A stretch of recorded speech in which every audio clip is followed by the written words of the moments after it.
Assalamualaikum warahmatullahi wabarakatuh. Marilah kita mulai pembelajaran hari ini dengan membaca basmalah. Bismillahirrahmanirrahim. Setelah kalian mempelajari Pancasila sebagai dasar negara, kali ini kita akan mempelajari Pancasila sebagai pandangan hidup.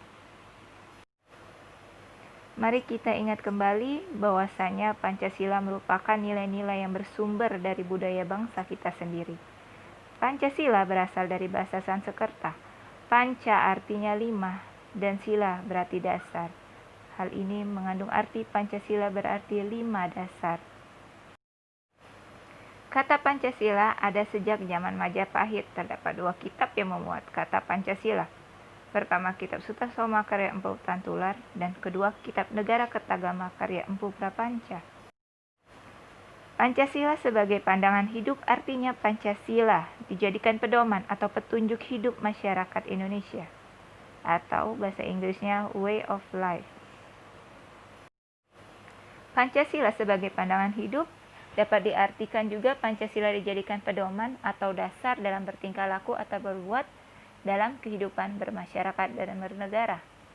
Pancasila juga dijadikan pikiran dan gagasan mengenai wujud kehidupan yang dianggap baik yang dicita-citakan bangsa Indonesia.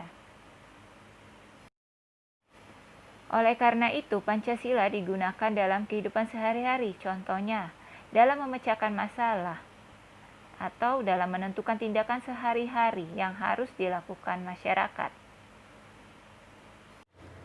Sila pertama, ketuhanan yang Maha Esa, dilambangkan dengan bintang. Bintang emas ini diartikan cahaya. Makna cahaya tersebut ibarat Tuhan yang menjadi cahaya bagi setiap manusia.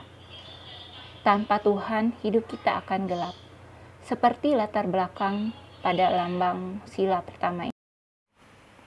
Sila pertama Pancasila adalah ketuhanan yang Maha Esa. Sila ini mengandung nilai ketuhanan, artinya adanya keyakinan dan pengakuan terhadap Tuhan yang Maha Esa. Contoh yang diharapkan dari pengamalan sila pertama ini adalah setiap orang di Indonesia itu meyakini adanya Tuhan. Setiap orang Indonesia memiliki agama dan beribadah menurut agamanya masing-masing. Serta mereka dapat menghormati walaupun mereka berbeda agama. Sila kedua, kemanusiaan yang adil dan beradab. Sebelum kita membahas tentang nilai yang terkandung di dalam sila ini, marilah kita lihat arti dari lambang sila ini. Makna dari gambar rantai ini adalah hubungan manusia yang saling membantu satu sama lain. Persegi melambangkan pria, sedangkan gelang melambangkan wanita. Selanjutnya, sila kedua, kemanusiaan yang adil dan beradab. Sila ini mengandung nilai kemanusiaan, artinya kesadaran dan sikap serta tingkah laku sesuai dengan nilai-nilai hidup manusiawi secara universal dan hidup bersama atas tuntunan hati nurani dengan memperlakukan sesuatu sebagai mestinya.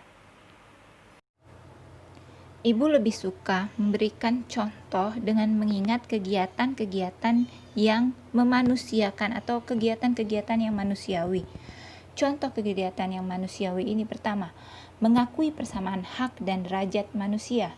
2, kita kalau melihat orang lain kesusahan, tentu kita ada rasa ingin membantu.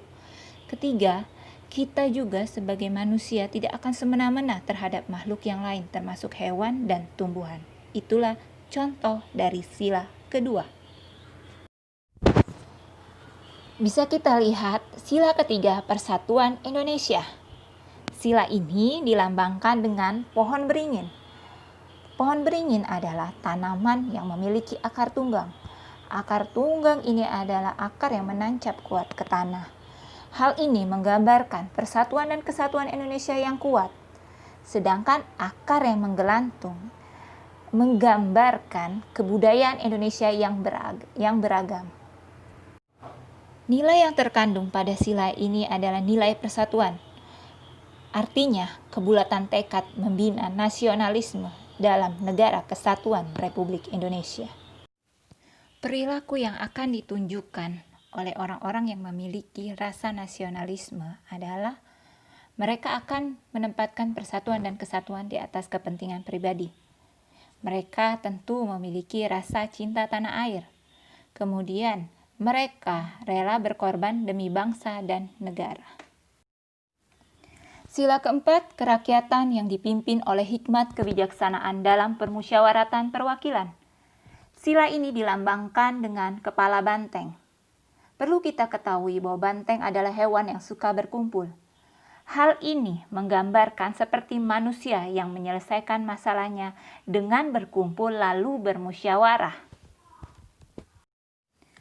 Sila ini mengandung nilai kerakyatan, artinya bahwa sistem pemerintahan dalam menyelaksanakan negara ini harus sesuai hakikat rakyat. Harus mementingkan kepentingan rakyat. Contoh penerapan sila keempat adalah mengutamakan musyawarah dalam mengambil keputusan. 2. Musyawarah dilandasi dengan semangat kekeluargaan. 3. Dengan tekad dan tanggung jawab yang baik menerima hasil musyawarah. Sila kelima, keadilan sosial bagi seluruh rakyat Indonesia. Makna dari gambar lambang ini adalah padi dan kapas. Padi sebagai makanan pokok dan kapas merupakan bahan sandang atau pakaian. Hal ini merupakan kebutuhan pokok masyarakat Indonesia tanpa melihat status dan kedudukan. Mau kaya, mau miskin, mereka tetap membutuhkan dua bahan ini. Nilai keadilan sosial yang terkandung dalam sila ini adalah suatu tatanan kehidupan masyarakat yang selalu memperhatikan, memperlakukan manusia, dan memberikan haknya sebagai mestinya dalam lingkup hubungan antara pribadi, baik material maupun spiritual. Contoh dari penerapan sila kelima ini adalah dibentuknya suatu sistem, di mana setiap orang mendapatkan haknya, tapi tidak melupakan juga kewajibannya. Contoh sistem-sistem yang menerapkan nilai keadilan adalah sistem gotong royong. Kedua, adanya sistem piket di kelas. Dan ketiga, adanya sistem antri dalam pembayaran di kasir. Di mana di sini kita menerapkan nilai keadilan untuk semuanya. Oke, sampai sekian dulu pembelajaran Pancasila sebagai pandangan hidup. Sampai berjumpa pada pertemuan selanjutnya. Wassalamualaikum warahmatullahi wabarakatuh.